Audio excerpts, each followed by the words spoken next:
नगरिया छोड़ के गई है बाबूजी,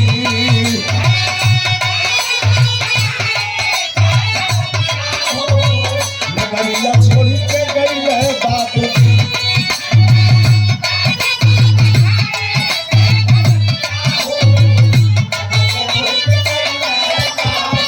डॉक्टर एसपी यादव के दिया रहा ये 500 रुपए का पुरस्कार।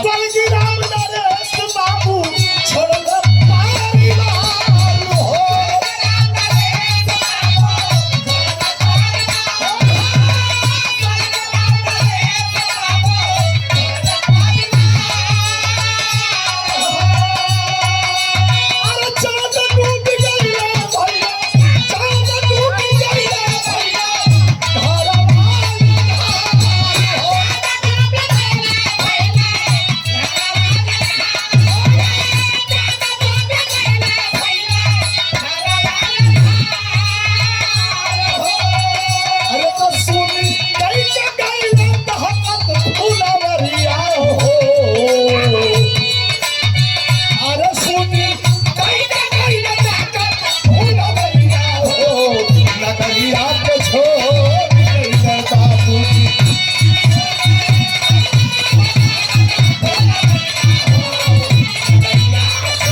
यादव बाबूजी के पिताजी स्वर्गीय मुखरा यादव रहला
हमारे शिष्य विरहा में यहाँ से लेके जहाँ तक रहा है कोशिश करके मैं कोशिश हमारी है कि इन बच्चों को वहाँ तक पहुँचा दूँ जहाँ तक मैंने गाया है।